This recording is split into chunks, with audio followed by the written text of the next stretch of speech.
Hello technology fans and welcome back to the Hardware Sense channel. I'm super excited to present this phone to you, and most of you probably know that phone for a while back. Well, I'd say probably 6, 7, 8 months ago when the phone was released.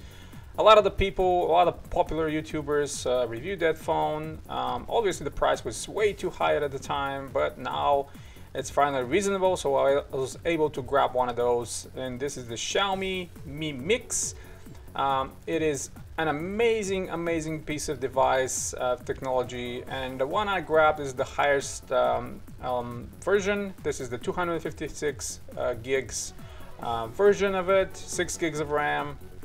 I mean, 256 gigs internal storage, guys. Come on, this is the highest possible currently on any phones. This is as much as my laptop has. Pretty amazing, I have to say. Great box presentation. Kind of reminds me of the one from the Yoda Phone 2, if you've seen that video on my channel. Great piece of hardware. I mean, this Mi Mix, I was so excited to see it in person. Trust me, cameras and videos don't do enough justice to this phone. In my humble opinion, this is probably the most beautiful phone that any company has currently on the market, and I cannot wait to see what Xiaomi is going to do for the next Mix version, Mix 2 or whatever they decide to call it. I think it's absolutely beautiful. Even compared to all the phones I have, even compared to the Samsung Galaxy S8 and S8 Plus, which are top-notch built, great quality phones, I think that Mix is much better looking. This is, obviously my opinion, but this whole body made out of ceramic and glass is just great. So opening the box, it's kind of a interesting way of opening. I'm so glad they provided this leatherette case, which is kind of lined up with sort of a Alcantara inside, or felt, to provide extra cushioning and extra grip to the phone, because this, trust me, this body made out of ceramic is extremely slippery. This is one of the most slippery, if not the most slippery phones I ever seen.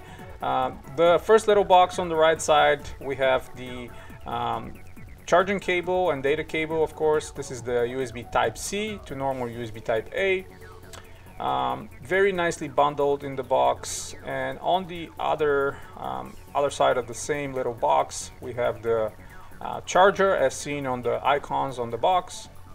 A typical Xiaomi charger. I'm not sure if it's QuickTime, Quick Charge 3.0, but provides about 2 amps, I think. It's okay, yeah, it's fine if you were going to use that.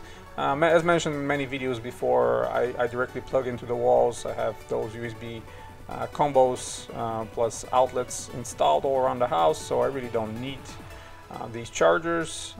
On that top one, it's looking like a box, but it's actually kind of just a flap, and there's the instructions. Fortunately, all of them are in Chinese. Obviously, this phone was not meant to be really sold outside of China, and there was no really a global version of it officially that will feature all English. SIM ejector 2 on the back. Nothing too crazy outside of that packaging, but still, I think nevertheless very good packaging from Xiaomi. Especially this case that they provided, that's extremely high quality, and I'm very happy that they put that on, because like I said, the phone is very slippery. And again, apologies that it's not a real unboxing experience, but GearBest, the company that I bought it from, I guess opened the box, because I know those boxes come kind of shrink wrapped. They opened it to install the, I guess, latest global ROM that they had, or some other global ROM they had, but yeah, I'll talk about that in a second. So at the back of the phone, you can see that gold plated kind of circles around the fingerprint sensor and the camera. Also the inscription in the back that says Mix, it's gold plated. USB Type-C in the bottom, microphone and speaker. On the top we have the headphone jack, 3.5mm headphone jack, obviously 2 microphones extra. And I'm telling you, this frame feels so good. Ceramic is extremely durable. Scratch is very hard. At the same time has cold feeling like metal. It's just a premium material. I absolutely love it. Quickly put in my Verizon SIM card because I wanted to test that right away. And as you can see, we have Verizon Wireless 4G with voice over LTE active. Can't be happier about that. Test it right away. You can do calls and have data at the same time. There's no problems whatsoever. That was one of the reasons that I got this phone a while back when it was released. I did not really realize that that the phone has some of the bands that Verizon needs. So obviously it has band 2 and 4. Band 13 is missing, but that's not the biggest problem in the world. And of course it has the CDMA bands as well, so we can have the voice, we can have the text and messaging and some of those legacy features. So obviously phone is working on Verizon, huge win, so that means I'm gonna keep that one for sure and use it in my main SIM card. As you can see about the phone, that's the latest version, 6 gigs of RAM, 256 gigs of internal storage. By the way, the phone came with older version of the global ROM, and almost immediately after I turned it on, there was notification that came up for upgrade, so I upgraded to the latest version. So this is the latest global MIUI version. By the way, Xiaomi are promising that the Mi Mix and some of the other flagship phones will receive the latest MIUI 9 in a few months. So I'm really excited about that to see it. And this is right next to my Le Max 2. You can see the phones are pretty much exactly the same size. The Mix is even thinner, about the same height, if not, yeah, the height is exactly the same.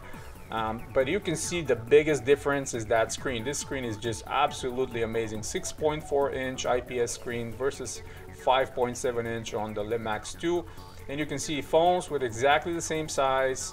One has 6.4, the other one has 5.7. This is a huge difference in size, guys. If you're media heavy, if you're watching a lot of videos, if you're doing a lot of social media, this is going to be essential. You really going to use and need bigger screen real estate. And up until this point, before I open it, I kind of imagined this phone will be a lot bigger and heavier than the Le Max 2, but they're pretty much exactly the same. I think only a little bit heavier because of the ceramic, but I don't mind that at all. But the screen, just the screen is absolutely mind-blowing. It's just flowing on top of the glass. I'm really, you know, I'm stoked. You know, I've seen plenty of phones in my lifetime. I've seen, you know, obviously the latest versions, the Galaxy S8 and the G6. By the way, the ceramic is the same exact ceramic as on my Amazfit Face watch. So I see that they use the same quality ceramic material. That's great. By the way, I kind of banged my watch side on the metal frame of a table, and I was stressing so fast about it. I thought it's going to be damaged, but when I look at it, no scratch, no damage whatsoever. So ceramic really is very scratch resistant but brittle at the same time. So be careful, don't drop those phones. Quite expensive, even at $500, around $500 right now at the moment. It's still, you know, quite expensive. You know, I know a lot of people will say, hey, why did you buy this phone when you can get the Samsung Galaxy S8 for that price, or you can get the G6? Well, one of the reasons, I don't want to be like everybody else. The second one, like I said, this is the most beautiful phone ever existing in the market right now. I think I'm a true believer in that. It's absolutely beautiful. I cannot stress that enough, and unfortunately the camera is not going to pick up the true beauty of this phone. Much more beautiful and high quality than the Samsung S8. That's my opinion. So quick Antutu at the end. You saw the screen, the results, 158,000 exactly For some reason, the rankings was not showing right away for me. I had to reboot the phone to kind of show that. But these are the results. You can pause it and see the different separations.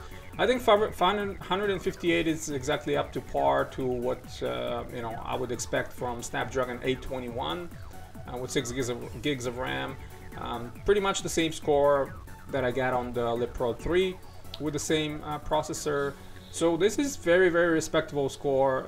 In my opinion, this phone was still going to be relative with those specs even in the next few years if they keep the updates up. So after the reboot, as you can see the rankings, number 5. I don't think that's the latest updated version of the Antutu rankings, because obviously if you've seen my OnePlus 5 video, the score, the OnePlus 5 outperformed everybody on the list, including the iPhone 7 Plus.